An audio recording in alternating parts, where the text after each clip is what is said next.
Hello, কও আমার কাছে শুনলাম আমার নাকি জন্মের পরে ওজন আছে মাত্র 2.5 কেজি, বুঝছস? হ্যাঁ মানুষে কইছে যে এই ফুলা বাঁচতো না, এই ফুলা বাবা ডাকতো না, মাত্র 2.5 কেজি ওজন।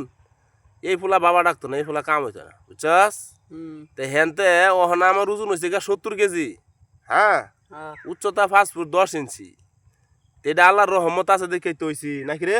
হ্যাঁ এটা কি আল্লাহর রহমত না? হ্যাঁ মাত্র 2.5 কেজি, তাহলে 70 কেজি ওজন, 5 ফুট 10 ইঞ্চি উচলাম, এটা কি আল্লাহর রহমত আমার আছে না? হ্যাঁ বাপ মার দোয়া আছে না?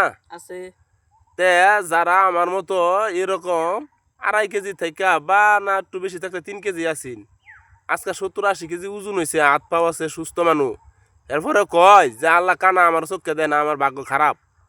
এটা কি কয় ঠিক? এটা অকৃতজ্ঞ ফানা না? হ্যাঁ আসলে আল্লাহ আঙ্গ রহম করে দেখাই আঙ্গ স্বাস্থ্য বলে সুস্থ রাখছে না, কোনটা কইলাম রে? হ্যাঁ আর একটা কথা হইলো, এত মানুষের কথায় কান দিন যেত না। মানুষও তো কইছে যে এই ফুলা কাম হইতো না, এই ফুলা বাবা ডাকতো না। এ কি হইছে, আমি কি বাবা ডাকছি না? দেখছুন বাবা ডাকছি, বাবা ডাহাও ছাড়ছি, আমারও ফুলা হয়েছে 2টা, আল্লাহ দিছে না রে। হ্যাঁ সুতরাং মানুষের কথা এত কান দিন যেত না। আর আল্লাহ তালা যা আছে একজন, এটা মনে মনে বিশ্বাস করে লাগবো। এমনকি আল্লাহ যে রমি রাহে অতি শুক্রিয়া আদায় করে লাগবো না, এখন কইলাম হ্যাঁ আল্লাহ যে তোর এরম আছে, তুই কি খুশি না? খুশি তে একবার কও আলহামদুলিল্লাহ, আলহামদুলিল্লাহ আলহামদুলিল্লাহ, আলহামদুলিল্লাহ আলহামদুলিল্লাহ। আলহামদুলিল্লাহ আল্লাহ, আল্লাহ আল্লাহ সহায়। আল্লাহ সহায়।